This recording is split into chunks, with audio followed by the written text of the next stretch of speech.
Good evening, and welcome to another episode of The Fire Caves, a Star Trek Deep Space Nine podcast. I'm one of your hosts, Perry. And I'm your host, David. Tonight we're talking about Season 6, Episode 8, Resurrection. Before we continue, you can find us on Facebook, Spotify, Apple Podcasts, and YouTube as The Fire Caves, a Star Trek Deep Space Nine podcast. That is correct. And as I say, every single week, you should find us and follow us because we're great. We're awesome. We're a good time. And I hope that over these 6 seasons, now into our sixth season, you have come to realize that. And we're probably the best place to come for everything Deep Space Nine. Try to give you a little bit of humor, a little bit of insight, back behind the scenes stuff, and some tie-ins to the 90s, of course. So hopefully we can get back into that before our show totally ends. But before we get into our show tonight, of course, we like to do our little weekly check-in. So, David, how has your week been? Week's been good. Work's been slow, which is not good. We're getting into the Labor Day season, which is one of the bigger sales of the year. So hopefully things will pick up. But it has given me time to continue reading, which again has been fantastic. I've been getting. So I think I had mentioned I was gonna be reading The Decline and Fall of the Roman Empire. I decided to read like only 25 pages a day of one of these books because they're unfortunately with that older English style a little hard to get into sometimes. But part of my problem was is chapter 1 of the first book was pretty dry material. Like, here are the like geographical boundaries of the Roman Empire, and here's the number of like troops there were, and it was like really boring stuff. But then chapter 2 and chapter 3 started getting interesting. It's like, oh, okay, here we go. But in the meantime, I've been reading more of that Red Rising series, Dark Age, book 5, Dark Age. Bro, this book is crazy. Have you heard of a Blood Eagle execution? Do you know what that is? Okay, I know I've heard that term, but I'm having a little bit of a hard time remembering exactly what that is. Okay, well, have you seen the Doesn't show it like they're Vikings, bro? splitting someone open? Yes. Okay. That happened in the book today, in what I read today. Someone who was a character from like book, I guess she showed up in book 3. This one character, that's how she died. She was executed. Full page description of how it happened, how she died. Mm, That's how she was killed. mm. Like, this book is hardcore. Like, this book, like it it's a like a rated R type of like realism, but it's never like gloried in. It's never like, oh, here's all the fun little details of how nasty and disgusting it is. It's just like describes some Okay. hardcore fighting and people dying. So, Like, quick question for you: you read the yeah, Game of Thrones? You read Game of Thrones, right? yes, yeah. Okay. So, would you say that in Oh, Game of this Thrones is was more of I that think. kind of gratuitous gore versus this? Well, Game of Thrones did the other thing as well. It was more gratuitous on the sex stuff. These books don't get into the sex stuff at all. The only sex scene that you've seen is between the main character and his girl, and it's done very tactfully, nothing very descriptive, just that they're being intimate. Um, there's one character who brags about having a giant porn stash, and there are a group of people, because it's a color coded society, and the pinks are sex slaves. And so you hear about some of the like you get hints of like how bad it gets for some of those people, but it doesn't get gratuitous on sex stuff. And so it can be very intimate with the violent stuff, but because it's not doing both and just kind of throwing it at you like Game of Thrones did. Game of Thrones, it's like at times it feels like it's trying to shock you. The Mm, violence in Red Rising is not meant to shock you in the like, oh, I can't believe I read that. More in the like, this author is willing to take his characters to dark places and like deal with harsh realities. Like, another character that died that wasn't in this today's reading, was yesterday's reading. There's one of the characters who was pregnant. She gives birth. She gives like a benediction over her son. And the next chapter, she's captured, her baby's captured and staked to a tree. And I'm not saying like you see a gratuitous, violent, like dead baby. You just one of the other characters looks up and sees that the baby's body has been hung on a tree. Like, it's all description you get. You don't get a gratuitous But description of the sometimes, yeah, body. sometimes you don't need that. Sometimes just that Exactly. alone is enough. It's exactly. So that's what I'm saying. Like this, the author is willing to take his characters to dark places, but not like just sit and like cover himself in like shocking, gratuitous detail. It's they're so well written, and it's just like the plots just go. They just go and they go and they go. They're just. I mean, I'm gonna finish this book here tomorrow, and then I'll get on to the next one, which is currently the last one in the series before the finale is released at some point. If you ever get a chance after reading The Expanse to read these books, I highly recommend them because they are just Okay. they just go really read really powerfully. And again, his characters are taken to places and they all feel individual. Every character feels individual. It's not like you get easily confused about who's what. Anyway, I could go on. The other thing this week is I started watching the show Shogun, which is on FX. It also shows on Hulu. Okay. It's been good. I'm 4 episodes in a 10 episode series. It's based on a book by a guy named James Clavell, if I remember correctly, who wrote several books. One of them was called King Rat. Like he was like a European dude writing stories about older style like Europeans interacting with Asian cultures. I don't know much details about the author, but I know that Shogun is one of like 10 books that deal with like Asian cultures, but from like a European character's perspective or something like that. I don't know any details, but Shogun has been interesting so far. Um, been enjoying it. Uh, but yeah, other than that, how about you? What's up with you? Well, I've been reading as well. I'm on chapter 6 of the Persepolis or Persepolis, however you pronounce it, Rising book. It's right over there. That's what I was just looking at a minute ago. I'm on, chapter 6 of that book. I have really been enjoying the like the lead up descriptions of things because, as we know, this is the book that has the 30-year time jump. And so, one thing I did not realize, and I think it's because I watched the show before I read the books. I had a certain thought in my head of how old everybody was when we were watching the show, right? Hmm. Well, Hmm. this book lets you know how old everybody is because again, it's been a 30-year jump. And so it'll be like, so and so is 50, this character is 55, and this character, none of our main characters, Holden, Naomi, Bobby, and no one is 60 plus. Everybody is just shy of the 55 range, which means that they were between 20 and 25 Yeah, when all this stuff was going down.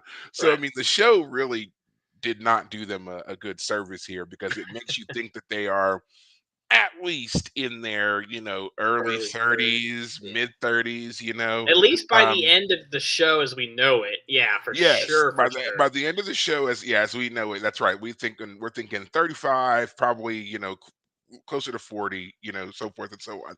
Doesn't No, help that you and I are in that range ourselves. right. It doesn't help at all, so Ugh, yeah, now they're all talking about how they've got their little individual aches and pains and whatever else, and oh, so and so is just turning 50 and whatever, and I'm like, wait a minute, backtrack 30 years. Oh man, yeah. So it definitely throws you a little bit, so be prepared mhm. for that when you get in there, when they just start talking about ages of stuff and people, and you're like, oh, okay, there's that. But again, I've been enjoying it. I like hearing like that they're adjusting, they're adapting. No one is um perfect. Like there was a description of Amos, which I thought was hilarious because he's just, all I'm gonna say is when you read it, you'll be like, that makes total sense. Got it. So, so I've been doing that. Also, I've been getting into, and not because I wanted to, but out of necessity, lawn care. So, as you all know, I went to Kentucky a few weeks ago, and before I went, my lawn needed to be mowed. But I was like, oh, it'll be all right. We can go and not worry about it. And I bought a padlock to go onto my back gate just for added security because we were going to be out of town and everything. Well, unfortunately, during that time the lock rusted. Okay. and so the key won't work.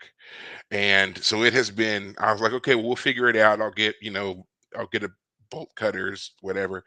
I have gone through two pairs of bolt cutters now in trying to get this lock off, and nothing seems to work. I Oh, called for some assistance. Guy came out with giant looking industrial bolt cutters.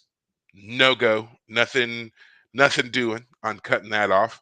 I don't know if we're just doing it in the wrong spot. I don't know anything about it. I've never had to cut a lock off of anything before. I looked this lock up, and I mean, it was a simple little $7 lock, nothing special, just something that would give me a little peace of mind when I was traveling. That's all. And yet it has become like the bane of my existence. So meanwhile, wow. the grass is just growing and growing and growing and growing, and other things are growing, and weeds are growing, and all this stuff is growing. And I'm finally like, look, I've got to get the grass cut. So of course I'm calling, and we have a person who does our lawn service, and trying to arrange time with their schedule and all that stuff. But between the extreme heat and scheduling and all that stuff, there just didn't seem to be any real openings. And then of course, they got sick. So then there was, are we going to be able to do this at all? And finally I was like, I have got to get this done. So I called my sister and basically, begged to borrow the lawnmower. Went over, picked that up, bring it into the backyard, and that's what I spent most of today doing, as a matter of fact, which was probably the stupidest thing I could have done because, David, I'm sure you're aware, we were at 102 today, temperature wise. So I started early and thought I was doing pretty good, but once that heat hits, it lingers. And it was hours. And I was getting to the point where, I mean, I would take a couple of steps. And again, it's really thick, high grass. So it's multiple passes in an area to get even just a little bit done. And I'm pushing and Oh, fighting, and I'm just raining sweat. And I'm that's some just weed like, whacker territory, probably, yeah, right? Ugh. it was so awful, and I got a good portion done, but I mean, I was thoroughly wiped out, and I was like, I just have to stop, and I came in, and that blast of cool air, and from being outside and into that almost took me out. So I was just like, yeah, this is probably gonna be a couple of days of a project to get the rest of this done, at least safely, because trying to work in that extreme heat with the difficulty of this yard is going to be, yeah, something else. So that has been my little thing right now. But other than that, everything else is going well. Kids enjoying school. First day of school has already come and gone. We're rolling right along with work and stuff like that. So we've had a pretty good start to this middle of August, and I've never been more excited for winter than I was today when I was doing all this stuff. I don't doubt it. I don't doubt it. Oh man, I always hated mowing the lawn. It was always the worst. Yeah. It was one of my chores as a kid. Ugh, I'm traumatized. Just don't ever want to have to do it. Yeah, I thought about bringing my nephew over and being like, "Hey, it's time for some character building. Should you should get out there and sweat out that Oh arrogant nonsense that you're gosh. spewing all the time." Oh Oh, I forgot man. to mention I did get new contacts this week. That's the other thing I forgot to mention. I finally got new contacts. My left eye contact for years was the wrong prescription. It was only off by a little bit, but enough that my left eye didn't like it. So having my left eye properly, you know, with the right contact in is fantastic. It's nice being able to have 20/20 vision. You can see everything. So, Well, anyway, I already have pretty good vision, so I never had to worry about that. Not to brag or anything like that on you glasses wearing people. But we're not here to talk about all that. We are here to nope. talk about Star Trek Deep Space Nine, the eighth episode, Resurrection. David, I did give the recap last week, so it is definitely your turn. All right, sounds good. All right, so Resurrection. This one is an interesting little episode. Kira is talking at the beginning of the episode with Dax, who just got married last week to Worf, and Dax is trying to invite Kira over for dinner. and keeps suggesting that Kira bring over a date, and she suggests a bunch of different people. But Kira always has a problem with whoever it is, and doesn't want to have Odo come along either. Um, when she gets to ops, someone comes in through the transporter, and this person is Vedek Bareil, who's dead. Like, how the heck? But it's not Vedek Bareil, uh, and instead it's actually a version from the mirror universe who captures her briefly and tries to convince her to take him to a runabout so he can escape. But turns out that um, his gun is damaged, and Kira figured that out pretty early on, and so Odo is there at the runabout, and Kira knocks them unconscious, so he's knocked out. He's not a problem. So when he wakes up, we realize that he is just someone trying to avoid the mirror dimension. He was just trying to escape the mirror dimension. So Kira, feeling sympathy for him, convinces Cisco to just let him go, let him stay in our universe, and just join up with the people of Bejor and just become one of them. Of course, the problem for this Bareil, even though he's not Vedek Bareil and is in fact just an old thief living in the old mirror universe, he is recognized by other people as being the Vedek who did die a noble death, and so everyone keeps looking at him. So Kira, in order to get him comfortable with Bajoran society and in our world, takes him to a religious ceremony where he learns about their beliefs and about the orbs. In fact, there's one of the orbs on the station. And so she and Bareil get to know each other better. And in fact, she decides to bring this mirror universe Bareil to dinner with Worf and Dax, where he proves his abilities to sneak one of Worf's weapons, even though Worf says that a warrior would never lose track of his weapons, but he manages to do it anyway.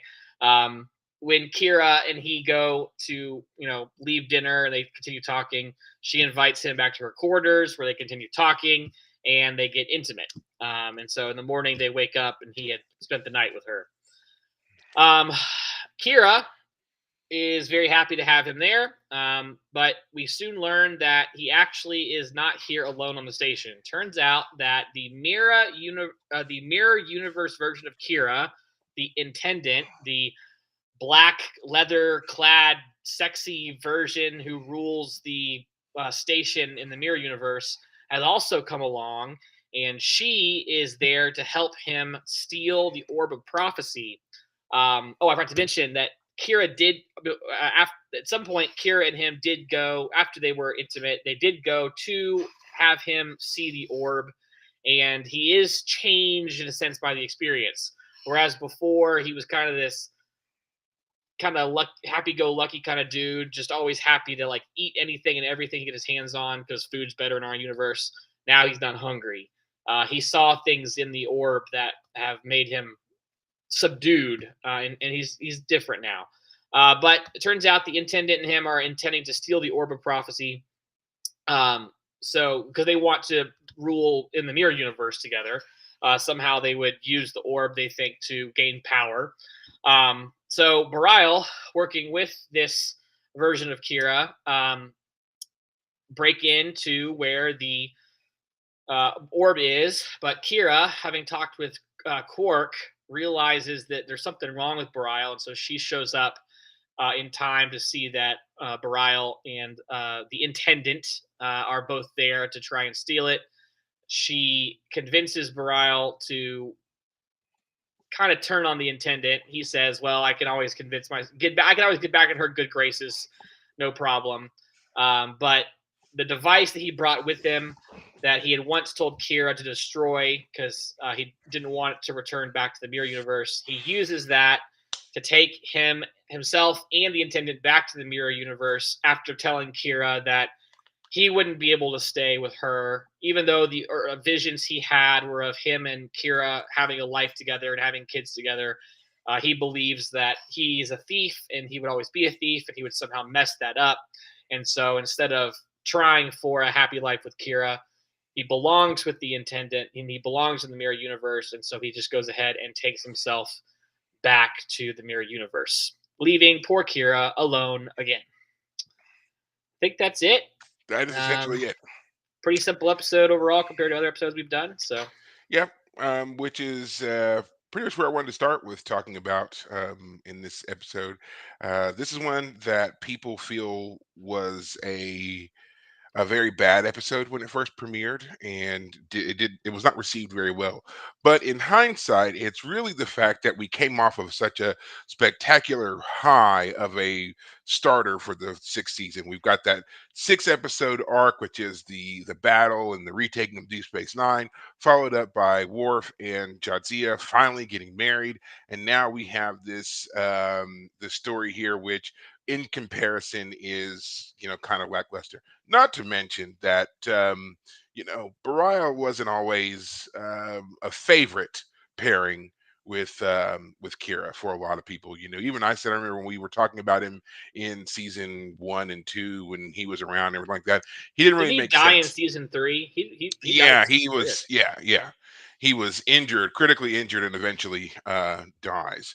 Well, put in stasis, really, where he kind of like dies off screen or whatever. But yeah, Well, isn't he like his like? There's the whole argument that Bashir has of like replacing part of his brain with like yeah. So they're having um to because he gets struck by some kind of energy which disrupts his brain, and they're able to partially save him by replacing bits and pieces of it with like a positronic matrix, kind of like whatever Data's brain is made out of. right But over time, they're having to replace more and more of his brain with this, and so it's stripping away for lack of a personality. better term, yeah, the Mhm, humanity of Bareil, and he's mhm. being replaced with this kind of, you know, distant cousin self, whatever you Data want to call it. version of himself. Yeah. Yeah, yeah. And so eventually they get to a point where there's a point of no return where either they're going to continue this process and he's going to become all the way robot or he'll die. And I think he just dies off screen. Um, but But he yeah, he died was never really honorably because he was negotiating a peace he with the was helping Cardassians, right? he was helping Kai Wynn to negotiate a peace treaty with the Cardassians, Right. and that was another part of it too, was like he wanted to do it, but Kai Wynn was pushing him so hard that Yeah. when there were several points where he could have stopped and potentially, gone into Recovered a bit. long-term recovery, but she wouldn't let him. And Yeah. she kind of convinced him that he must do this thing, Hmm. which, and then we find out later on she did it because by having Bareil do it, if it's a success, then she gets to kind of leech off of his success. But if it's a failure, she gets to push all that off onto him, make him the scapegoat, and none of it falls back on her. So True. once again, showing that she's just awful. Yeah. But yeah, Bareil was never a fan favorite pairing with Kira anyway. Um, so we have him pop up here, and I just gotta say, like everybody in this scene, in the opening scene where he beams onto the station, is totally, totally wrong. They say someone's trying to beam into the station. There's no ships in the area, and no one knows where this transport's coming from. And not a single alert was sounded. No one threw up a force field around Not the a one of them transporter said the pad. mirror universe has done this before. Right. No, like as many times as they've crossed over and used that very same pad to do it, no one thought, okay, there's no ship and someone's Yeah. beaming in. Sounds like Mirror Universe. Let Yeah. me In step up fact, and get some security in place. as I'm thinking about it, Just it's like I don't remember that pad being used anytime before recently, except for Mirror Universe episodes. right. I Like mean, the Mirror just Universe portal right there, as far as we know. yeah. I mean, there's like some kind of nexus point on that transporter pad where if you're beaming in, it's a 50-50 chance you're from the other side. So I Yeah. don't know why there's not a screen in place, something that would alert them, hey, that's a extra dimensional transporter signal.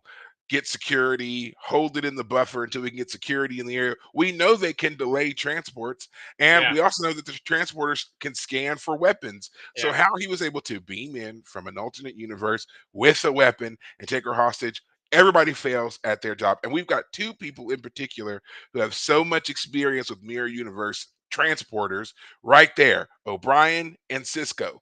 Both of them should have been 100% on it, and not a Yeah. single one of them uttered a force field, Yeah. raise the force field, put up a screen, nothing.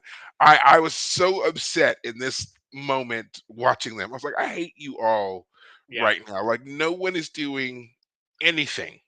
Well, Just yeah, let her like get taken.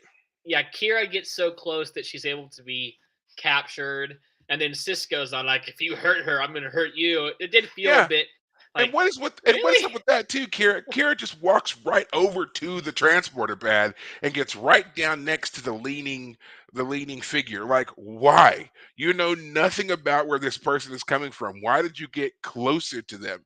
You, just so Yeah. many times I was just like, I don't like any of this Well, and the whatsoever. funniest thing to me beyond all that is that when this Bareil goes to grab the cookie off the plate because he's hungry, the gun he's holding in his hand gets off of Kira's head. Like if anyone had any sort of like was close or had a bead on him, that would be the chance. Like, oh, you've lost your your Right. gun's not on her anymore. I mean, I'm not an expert. I've never had to save someone from a hostage situation, so maybe I'm just overthinking it. But No, in no, that moment, I was like, he's vulnerable. Get him. right. He's surrounded by accomplished hand-to-hand fighters. He's Right. got Kira, number one, as his hostage. Dax is right there. Worf is right behind him. Cisco, Mr. Boxing prize fighter, right there. Miles O'Brien, military strategist turned engineer. All of you people here with tactical expertise, and not a one of you could get a drop on this Yeah. deranged, hungry man. Yeah, and it's funny too because in Kira in the scene where she disarms him because the energy cell is cracked, she says that she realized it was cracked after they left ops. So I mean, when Cisco gives his code to Odo, he might have given him a code that was like a warning about, hey, Yeah, get because there. I mean, it's obviously what it we do was. see Odo. Yeah, we do see He's Odo already in there. the yeah, in the landing pad. He's waiting on them when they come through. But still, I'm just like, y'all had to let it get that far. Yeah, Like yeah, this episode should have been over before it really began. Like, yeah. you trapped him behind the force field. There should have been something about him having to overcome the force field to get through. That would have been make this a little bit more believable here. Right. So yeah, didn't like it. And of course, we're dealing with yet another Mirror Universe episode. I hate the Mirror Universe, so I'm gonna pick this one apart. And Apart. we've Yeah. already started. I Well, don't the question too is where did the intendant come from? How did she get on the station? right. We never see and we never hear of another beam in or anything like that. And if they can track one, it makes sense they should be able to track the other one. If she would have had to use some transporter pad somewhere. So it's just like there should have been an alert, an alarm that Right. went off somewhere that told someone a second person beamed on board the station Right. at that time. Right. Right. Yeah. Yeah. We can really pick this one apart. Oh, Um, we're yeah. gonna. I will say this before we get going though, that it was interesting seeing the actor who plays Bareil, Philip Philip. Anglum, Hmm. seeing him play a character that wasn't the sappy version of the Vedek version of him was nice. He got to be more animated. He got to be sneaky. He got to be. There was more to this character than Vedek Bareil ever was. I mean, that's the whole point of Vedek Bareil is that he's this wet dish rag of a person, which always it was always strange that Kira liked him.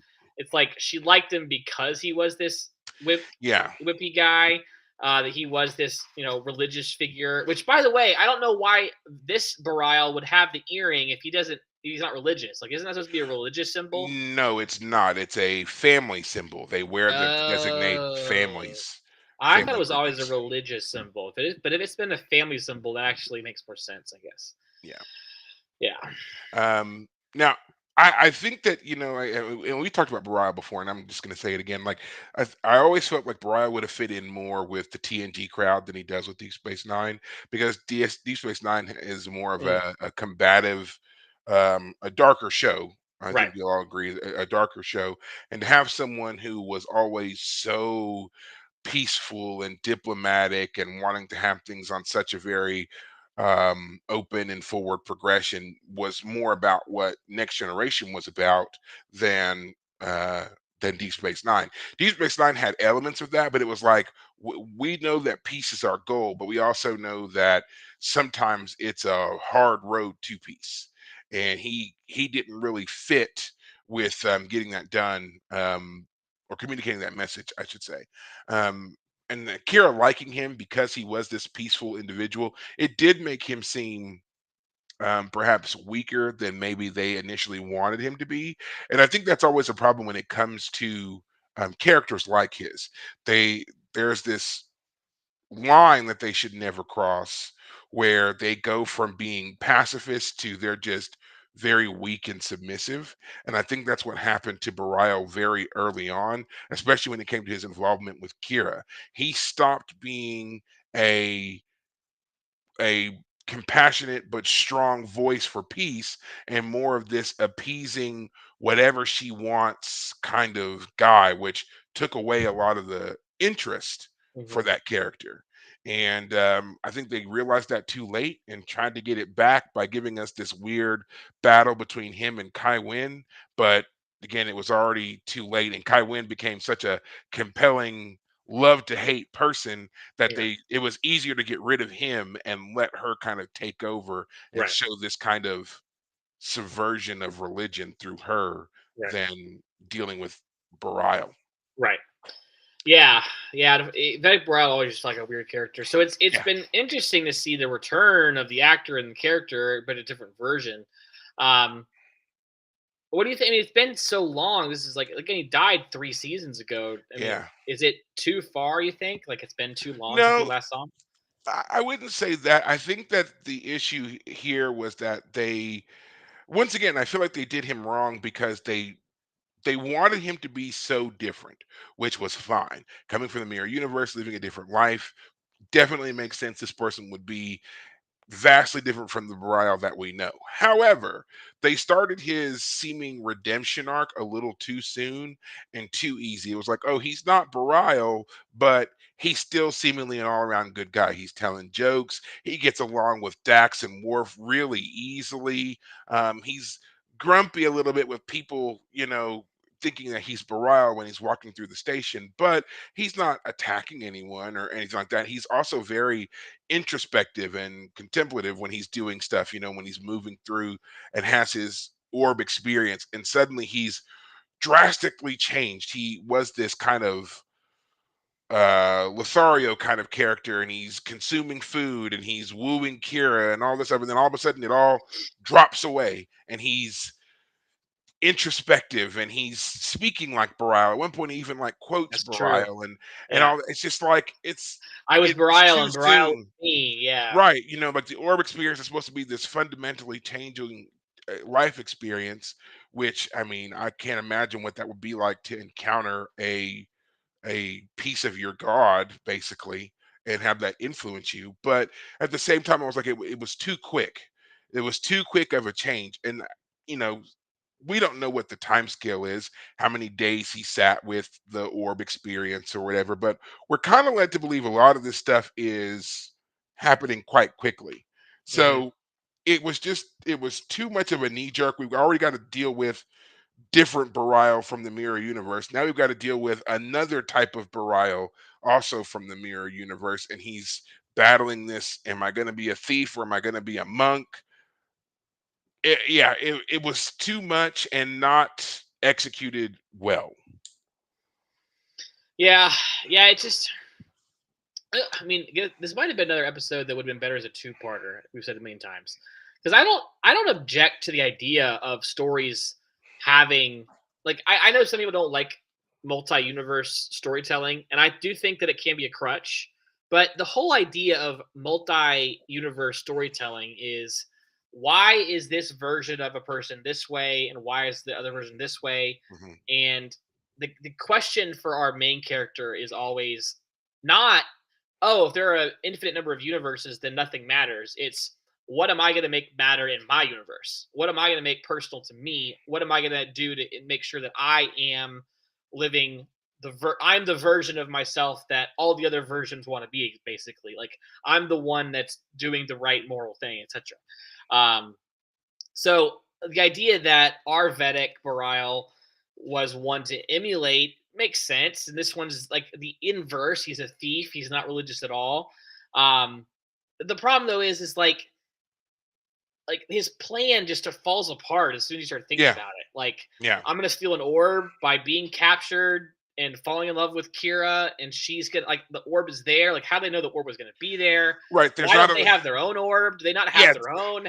Yeah, There's there's so many not enough questions that you just explanations. start. There's not enough explanation for anything that makes any of this really make sense. Yeah, Because it's now we're supposed to believe that the whole plan was originally to come over and grab this orb, but like you said, why? If the prophets are these out of time, extra dimensional being, whatever, then shouldn't they also exist in this other universe or in any other universe? Like, exactly. and then if they don't exist, if we're going to subscribe to the multiverse theory or whatever, then there has to be a universe where they don't exist. So if they don't exist in that universe, why would you bring an orb into that universe? In theory, the orb wouldn't work. The whole reason that the orbs work is because they have a connection to the prophets. So the prophets have to exist there in order for the connection to work and for the power of the orb to work. So if you don't have prophets, you don't have orbs. And if you do have prophets, you got your own orbs. You don't need ours. For just the sake of storytelling, I like to think that it would have worked on some level. That if they had gotten it, that the prophets, as you said, are outside of time and space as we know it. They would have worked on some level. The problem though becomes like, why don't they have their own? How do they know that the? I mean, let me put it this way: that when he looks into the orb and he sees his possible future, it doesn't give him magical insights into how to conquer the universe. That's what, like if he had turned around and said to Leather Kira, as Vincent in the chat puts it, and said, "Turns out that I've already seen it, and I've already had it, and it didn't work like I expected. I don't know how we're gonna make this into some sort of power play. I mean, maybe they're gonna just use it as a Well, so, religious icon, and people will just obey yeah. them for that reason. But Well, because that's what Kira says is that that by bringing it to the mirror that's universe, true. back to their You'll be the bear universe, of the you'll orb, be yeah, you're the deliverer of the orb. You're going to be the symbol around which the Bajoran people unite, and we will against lead our the alliance. rebellion against the alliance. Um, I know that. So yes, Vincent asked. He said the wormhole hasn't been discovered in the mirror universe. I actually believe that it has. If I'm remembering correctly, when Julian and Kira were first transposed into the mirror universe in Right, season two, I think it was. I believe that happened to them in the mirror universe. They were, or in the wormhole.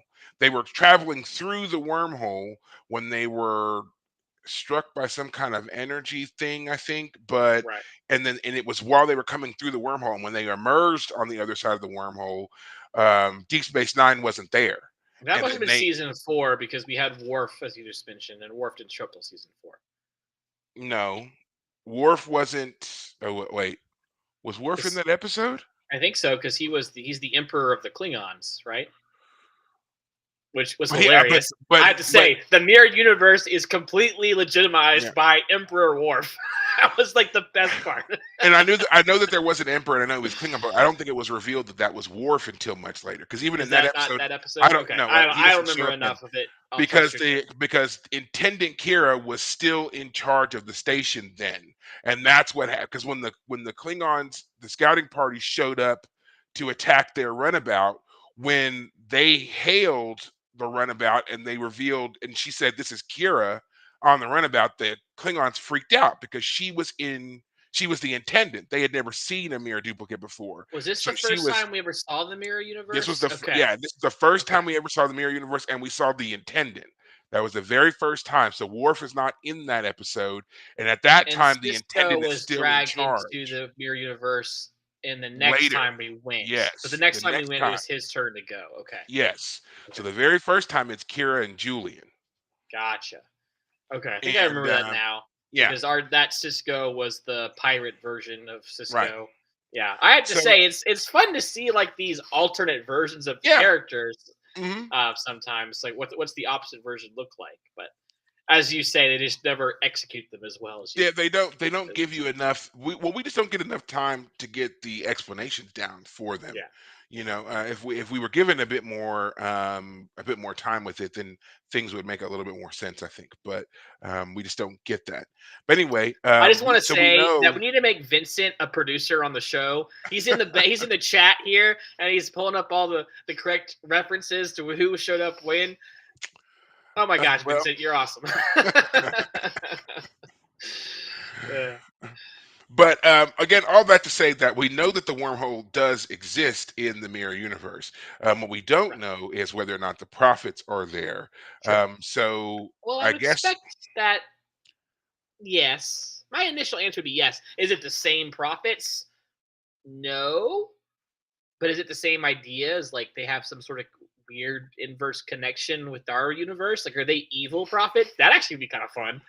I so. mean, Yeah, I know like we a have evil prophets. We saw right. So are Keiko get the yeah. possessed by one. So are the power wraiths in charge of the celestial temple in the mirror universe, and maybe that's why everything's so terrible there. Yeah, But again, it still begs the question, like, because even if that's the case, then why would you bring an orb of the prophets there? Because the prophets don't exist in that wormhole. right. So then you would still not have the power and the Maybe they're gonna force connection. open the wormhole. They know we have a wormhole. We'll force open their wormhole. So maybe. Who knows? Now, this orb that we see is the orb of prophecy and change. This is the orb that we saw Mhm, in the very first episode, the mhm. pilot episode. Even though there is some debate as to whether or not it's the same orb. Um, Didn't he see time? so no, we do have an orb of time, but that is the one I believe that Cork uses when the Grand Nagus uses, and then they have to use it again to restore the Grand Nagus. So the thing about the orbs that I always found interesting was that one, in the first episode, it's mentioned that there are 9 orbs. Or no, I think it's 10 orbs because she says 9 orbs like this one.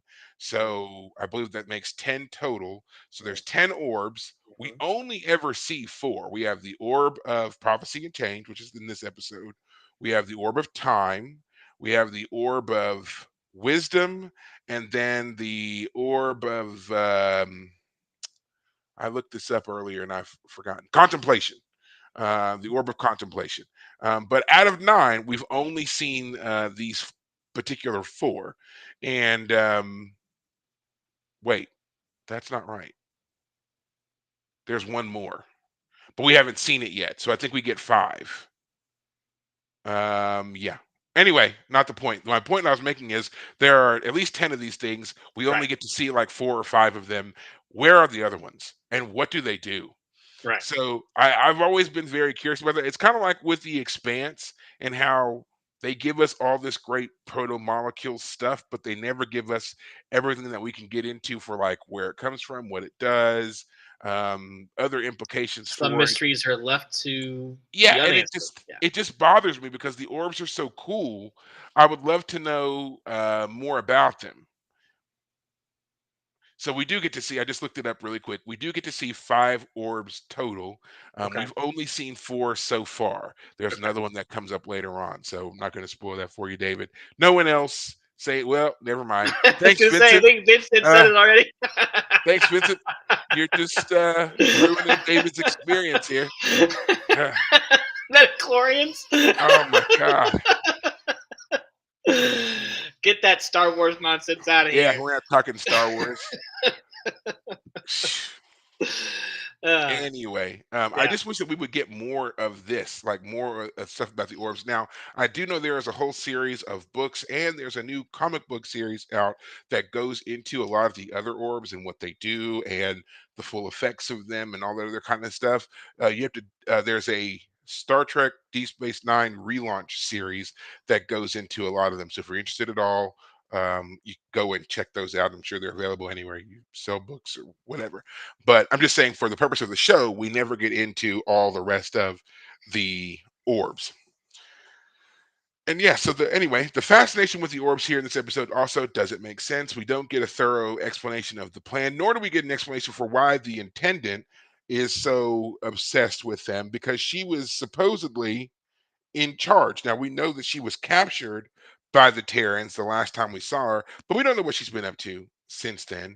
So her sudden fascination with these orbs and her Bajor and so forth doesn't really seem to fit here. This episode just doesn't make sense when you start to examine that part of the plot. Well, it was interesting is this episode clearly starts as a let's explore the Kira love triangle problem all over again, which I think is ultimately kind of the problem because Kira as a romantic partner, especially to poor Odo, has been a problem. Is she gonna get with Odo or not? Like they had the whole six episode arc where they're working together and they were gonna postpone their conversation. And then last episode they weren't talking to each other except they had this super long conversation in the closet And they seemed during to the resolve things. It was the conversation off screen that we should have got to see on screen. right. But when we see them leaving Dax's place, it seemed like they were on a good note. Yes, You know, exactly. And like Vedek Bareil to me always felt like the reason she was attracted to him, as I said, he's a wet blanket. He's kind of this opposite of her, where he is the religious figure who's calm and humble. She's the hot-headed, aggressor. So she was attracted to his otherness, his opposite of herness. But then the guy who became like president of the planet, Shakar. Shakar, he was her former leader. He was like a great partner for her, both in terms of like what they've been through together, and they know each other, they trust each other. And he was there when she gave birth to the O'Brien baby and all that. But then he just kind of went away. And then we have had Odo, who's always had this kind of simmering attraction to her, which sometimes has popped up, like in the episode where Shakar first came to the station, and he had to try and give Shakar advice about, you know, Kira, and he was feeling awkward about it. I just at this point I'm just like I want an answer because like the whole Worf Dax relationship has already gone through get together, have a bunch of arguments, agree to get married, be separated because of war, and married. Like Kira is just dragging along. Either she So, doesn't or doesn't want to be in a relationship. Maybe she just doesn't want to be in a relationship, and that's just okay. well, I think that like what we're supposed to understand with Kira and her overall development, it's a lot of what you said. Like when she was initially attracted to Bareil, it was because she was this very hostile, kind of hothead type, and he was a very calming, centered type, and she was attracted to that more than I feel she was attracted to the man.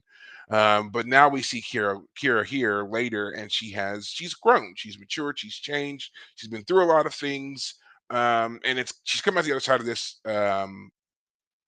better, you know, Right, and I think that throwing us this episode now, it does kind of highlight the fact that, while she may still, be attracted to aspects of Belial, um, she's different and right. it still wouldn't work, you know. Yeah, Kira seems to be a person who more like when she's in the relationship, she's like all the way in. She's solid. She's not doing yes, anything else. So for her to kind of have this weird flirtation with this new guy who's not a new guy, it never really seemed like it was going to work. And this was more about her trying to ease up and give herself a break by going for someone totally different right, than what she had done before. But it's right, like he's totally different, but he's safe because it's still Bareil, right. you know?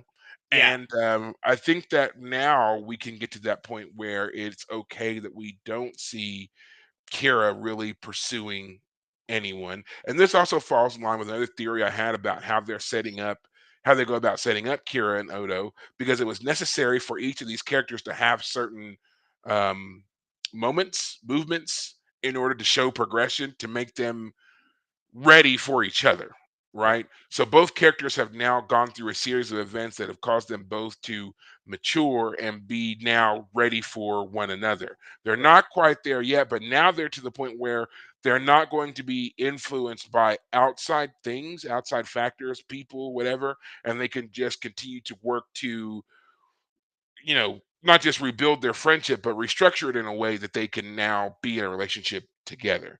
They just right. got to get over those last few hurdles, whatever they're going to be, which Yeah. we'll see coming up here in the rest of the season and so forth. Gotcha. Yeah, I have to say the one thing I'm worried about with the whole Kira Odo thing is I really do want to believe that she's romantically interested in him. Like she wants something more than what they've had. Because I think the thing that's been frustrating with Kira, especially with Bareil, is I think again she's always been attracted to the idea of Bareil. I think more so than the actual man Yeah, himself, and I yeah, think that's true of yeah. this guy as well. This other version, when he's telling this story about the poor girl that had the purse on her like her belt, and so it was so obvious, just so easy to steal it from her. But then he took her under his wing and he taught her to be a thief, and how that turned to tragedy and yada yada yada. Like she was in love with this story version of him, and of course, when the real version comes out, she's very betrayed by him. So if she's going to be interested in doing something more with Odo, I do hope. I mean, it's going to be hard. I don't feel like they've really done a whole lot yet to really set up the idea that she wants romantic relationship with him. I mean, he wants it, and like I think the reason it always feels so awkward is because it's like Odo's the one who wants to go for it, but Kira isn't there. It's not her interest. So I is think the that they're story going to force her to go for it, or what? well, I Basically, think that they're trying to set it up more along the lines of they're both ready, but I think that it's more we're supposed to take this as Kira has been through a lot, and now it's time for Odo to kind of like step up here yeah. and do That's and certainly true. If anything is going to happen, he has to go yeah, for it. He has to be like, I want more than what we have. I can't explain it. Maybe maybe it's something that doesn't make sense, but I still want to try it. yeah. And will you join me on that journey? And they're Um, yeah, I agree. And I think they're trying to make it to where it seems like she's saying, I'm as open as I can be right now. You're gonna have to lead me. You're gonna have to take me the rest of the way here yeah, for that this. really is the case. Because I mean, I think the thing is, like, I can understand, like, if he goes to her and says, like, I need someone who I can talk to about being me and I want someone who can enjoy that conversation and who can challenge me. Um, and you're the only person that can come anywhere close to that because you know who I am and my history um, and then like, but he also has to be able to turn that around on Kiri. I feel say I want to know about you. Like so far, Yeah. I know about you, of course, but I want to like know your thoughts. I just want to be with you. Like if Mhm. they can really get that, if the show can really hit that well, boom, finally we're there. Because I feel like it's been taking a long. I mean, that's I guess that's the point. As you said, we're trying to.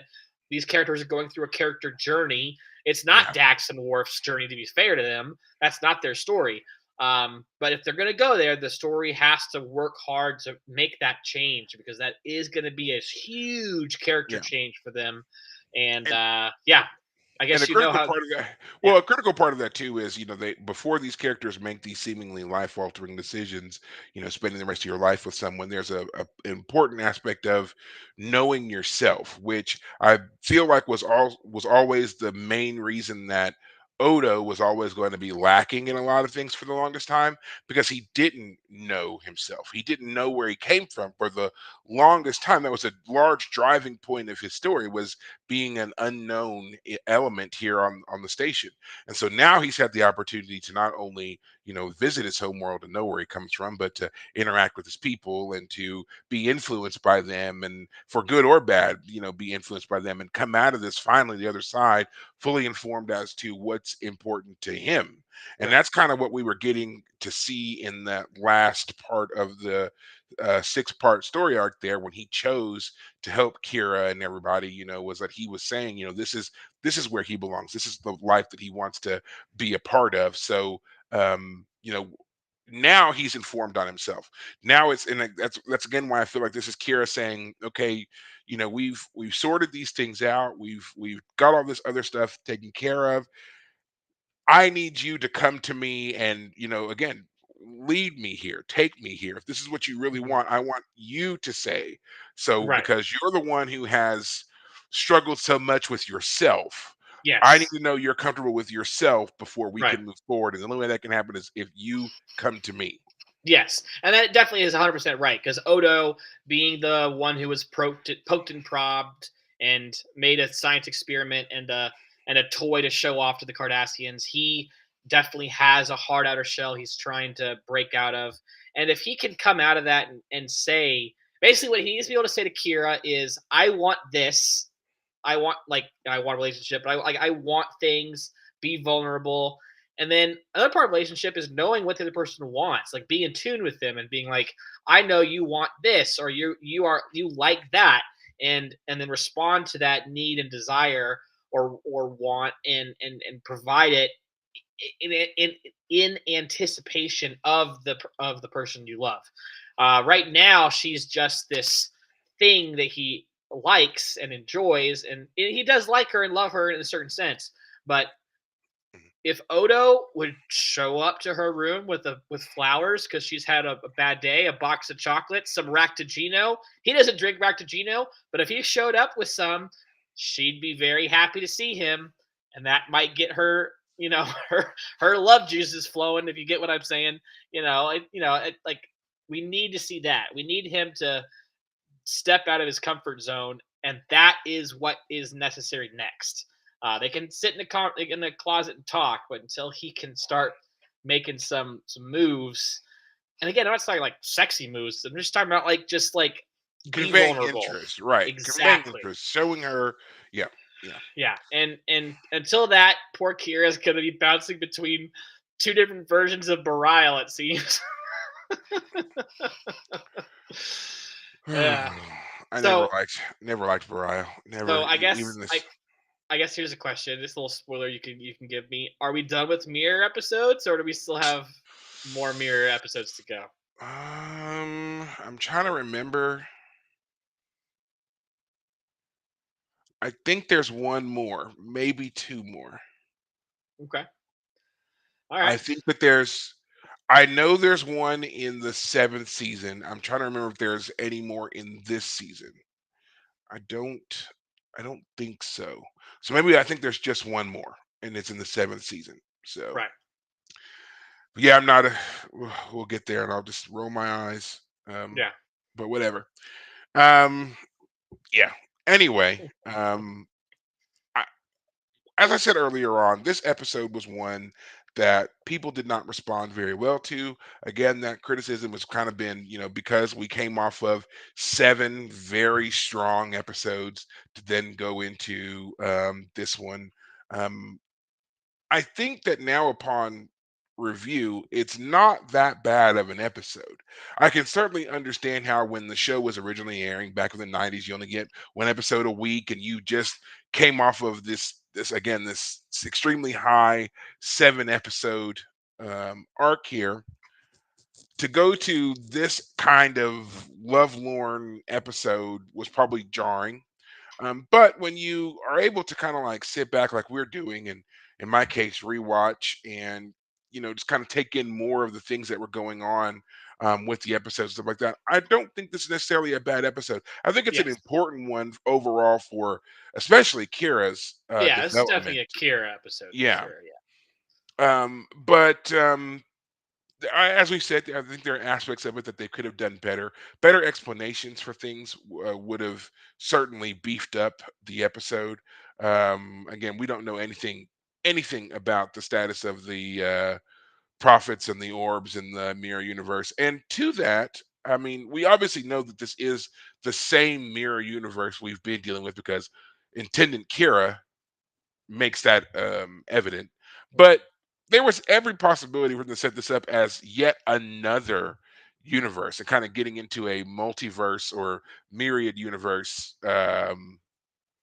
theory here and give it something else. There have been a couple of times in Trek where they've hinted at this, but we've never seen it come of anything. Anytime we do any kind of crossover episodes, it's always this same mirror universe.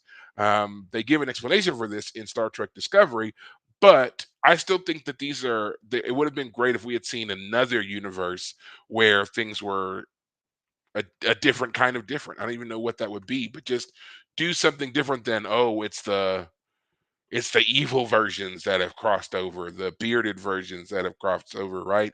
Give me something else. Maybe in the universe that Bareil comes from, there are prophets, but their orbs were destroyed by the Cardassians. So that's why he wants to bring an orb over there, is to It'd be a quick, reestablish. yeah, it'd be a great explanation. It would have Yeah, fit in right away. Yeah, yeah. Maybe that universe is not so different. There's like one or two things that are different. Like, oh, the Starfleet uniforms are, gray and black in our universe, but in the other universe they're black and gray, and that's like the only difference. Like, I would just like things like that that are just slight little quirky, but not cosmically different changes would be an interesting thing to explore too. yeah, yeah. I just, as I think, it'd be like, how could we have done Bareil differently? Like, if Bareil had shown up and he was a Vedek Bareil, but for the inverse universe, the mirror universe, but he's still kind of himself, and then it turns out he's actually a thief. Like, that would have been interesting. Basically, the introduction of this version of the character, it had some flaws, but it was, I guess, it was good to see that he was not the same guy. So maybe my version of like, we think he's the same guy and then he changes is not a good way to do it. He's always was different the whole time. I don't know. I Just think the that plot, they just didn't have enough time or didn't spend enough time explaining what was going on. But I do agree with you that it's not terrible. It's not like this episode no, is the worst thing ever. Like, I'm looking at here on Wikipedia, and people are like, "This is one of the 10 worst episodes of Deep Space Nine." yeah, I don't I hate this one like Move Along yeah. Home. Oh, I'd no, no, no, no. No, rather nothing blow quite my gets brains out yeah, than watch nothing that quite gets again. the ire. Nothing quite gets the ire of that. I think that another part of the problem with this episode is, also what we were saying here in chat. This episode probably would have been better if they had fit in a little bit closer to when Bareil actually died. You Yeah, know, he's been gone for so long that it's almost like, yeah, who is this guy? right. If you hadn't been paying attention, and with the show or caught it late or whatever, the sudden show up of this individual would not have done much for you. But Right. like we said, he died in what, season It was two, season right? Into three. season No, I two, think it season was three. season three. Well, I know Okay, it was season three because by the time season four rolls around, it's when Worf's there and Shakar has shown up. Um, okay.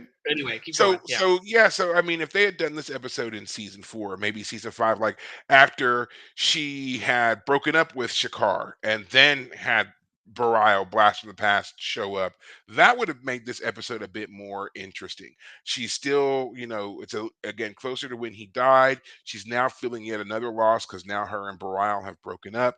Her and Odo's relationship is in this interesting kind of friendship phase, where she's aware of his feelings for her at this point, but not um nothing else has happened. Nothing, no Dominion influence on anything. So hmm then having Odo as an element to play off of in that particular storyline would have been interesting as well.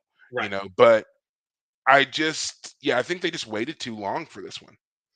Yeah, I mean, the only thing I would just say in defense of the episode in that way is like, because it's an episode that's actually building on Kira's relationship with Odo. That's the true storyline we're going with, and so that's clearly the impetus of this episode is what's Kira and Odo's relationship looking like. Okay, we need to find a way to talk about it. Oh, what if Bareil somehow showed up again? It's been a while, but what if he was from the mirror universe? Like, they brought that episode in from that perspective. But Hmm. like, maybe we should have seen more Odo. We should have seen Odo once again being like, ah, crap, what the hell? Another one of these guys I have to try and, go up against. Um, Yeah, that would have also made this story a bit more interesting if they had truly made it the love triangle. I feel like they were trying to make it. right. And maybe, like, for example, early on in the episode, it suggested to Kira that she bring Odo to dinner. And she says, Odo is not ready for that. I'm not ready for that. We're not ready for that. So forth and so on. It would have been very interesting if Odo had found out somehow about the dinner and been like, I will go if you want me to, Yeah. and then them having that kind of discussion Right. about it. But it just, it didn't happen, or to see maybe like You know what? the Just conversation where, oh, sorry. Go ahead. Go ahead. well, I have an just I'll idea, but go say on. it real Yeah. quick, where like maybe he had agreed, like saying, like I said, I'll go if you want me to go. She says, let me think about it, and then almost to give her an out, in the very next scene Bareil shows up, So Right. now we've got this weird thing that they've got to play off of. That would have been I just think it would have been hilarious if Worf was supposed to like. It turns out that Dax is like, I still want Odo to show up. I still want the two of them to come. I'm gonna play matchmaker. Worf, I want you to go get Odo to come to this dinner, and then have that super awkward conversation of Worf and Odo being like, "Neither of us want this. Why?" That would have been hilarious. oh Oh that well. would have been great having to watch Worf awkwardly invite Odo to dinner and yeah, the two because the two of them, they're not supposed to be funny, but they are when they're together. And it's we don't really get Worf and Odo together often, but Yes. the few times that we do, they're always very funny. So yeah, I would have enjoyed seeing Worf have to go to him because his new wife has made him, and he's standing there trying to figure out a way to ask Odo to come to dinner. Right. Would have been great, and then for Odo to show up and Bareil's there. And Yeah. does he leave? Does he stay? Yes. That whole bit playing off, and maybe it would have been because like I could just see Odo staying to prove a point, and then Yes. he's asking questions, and there everybody's talking with Bareil and whatever. But through Odo asking questions, we realize that Bareil's not what he seems. And it's Yes. because of Exactly. Odo that we realize that Bareil's not what he sees. Not a one-off scene with Quark, which don't get me wrong, I love Quark, but that was not a role for him to fill in that. It should have been Odo, and Odo offering It's Kira this true. alternative explanation to Bareil's presence, and seeing that classic. She's mad at him for trying to interfere and making him be like, if you wanted something, you should have said something, whatever. Now you're trying to interfere with this and whatever else. That would have played out a little bit better, and I probably would have made this episode um, received better if they had gone that route versus what they do here. Right. Yeah. Like Odo as the antagonist to Vedek or to this Bareil, because this Bareil is a thief. Like Odo being the super cop that he is like suddenly more and more in tune with. Wait a minute, there's something wrong. We could have got more play from the Odo angle, and then maybe he's having to restrain himself on some level. Like, um, if my relationship with Kyrus at this point still hasn't worked out, maybe I give him a chance. He's trying to escape a bad situation, but he's the one who ends up catching him in the vault with maybe. But maybe Mhm, he gets Kira and he says, "I'm concerned that there's something going down, but I don't. I need you to trust me. I need you to come mhm. with me and see if I'm wrong." Like that actually would be great. Like if he went to her and said, I think there's something happening, but I can't trust myself with my feelings anymore concerning you. And so I need you to come with me and confirm with me if I'm right, just to make sure that I'm not blowing it. That would have been interesting. Yeah. And they still could have used Quark here because Quark could have gone to Odo instead of going to Kira because their relationship has Yes, also changed. And that's so it true. would be interesting for it's like, okay, you're still kind of antagonistic, but they oddly look out for each other. And Right, Quark is aware of Odo's feelings for Kira, right. and he would have been seeing Kira and Bareil getting close. And so then him noticing the way that Bareil was kind of staking the place, going to Odo and being like, hey, not trying to be in your business, but you're probably distracted where Kira's concerned. I'm Yes, not, but yeah, I'm aware of what's going on here, and you should know this, yeah. and now leaves it in Odo to do what he's got to do. Right, right. Yeah, yeah, 100%. Um, yeah, I wish we had brought more Odo into this. I Well, feel like that was the missing element. we Yeah, just made a much better episode than what we got. yeah, yep. I'm Hindsight telling you, being what it man. is, I'm I was sure, gonna but say that. still, Yeah, they actually went to the hard work of making an episode. We're critiquing it after the fact, but yeah, yeah. okay. Well, There's anything else that you would like to say? We've kind of just gone. one little thing. Yeah. That moment where the intendant Kira, dressed up as Kira, goes to that security guard and is like, "I want to go through this door," and he's like, "Oh, but I need you to give me your password," and she's like, "Oh, well, how about you give me a massage? Oh, my poor." That's so ridiculous. That's the worst part of this whole episode. Just beat Oh the my guy up god. already. Just come around the corner all Yeah, sashaying, and before, all of that was unnecessary. The moment yeah, that he said, "You gotta give your clearance code," and she didn't have it, she should have immediately beat the crap out of him. She didn't need to saunter around and turn her back and edge up to him. He was already disarmed because he thought you were Major Kira. He yeah, didn't have his gun out, his hands were behind his back. He was as open as he was gonna be. So right, if you didn't give him the code, he would have still had to like draw down on you, and you're already in his space. So right, him trying to draw a weapon on you, he was still too you were still too close. All right. that was necessary. She could have just been like, "Oh, the code is bam, fist to the Yes. face, and you're out." You know? Yeah, all she had to do, because they were trying to get the sexy thing going, that's kind of the Yeah, intended character. that If she yeah. had just been more sashaying, more hip movement as she walked up to him, and that was like, and that makes him kind of go, "What?" And then she hits him. That would have been enough. But they spent way too much on. And then her she hits him, and she's like, "You need to learn how to do a better massage." All right, guys. Someone was giving a first draft This on this is episode, and yeah, they never went back. yeah, I mean, yeah, I don't know where that came from. I mean, I know that, Berman gets a lot of blame for the over sexualization of the women in 90s Trek, but I don't think he had any fingerprints on this episode. As LeVar we Burton directed, by the way. Yeah, but even then I think that this was more um, a writer's choice. I think somebody put that in there because they wanted to highlight the fact this was not our Kira, and that we know that the intendant is a very, supposed to be a very um, seductive sexual character. So they Uh, just wanted to throw that back in there. I know that the writer for this episode, there is a little bit of contention there as to who wrote what. So I believe that the primary person who is credited as the writer, he didn't actually write the majority of this episode.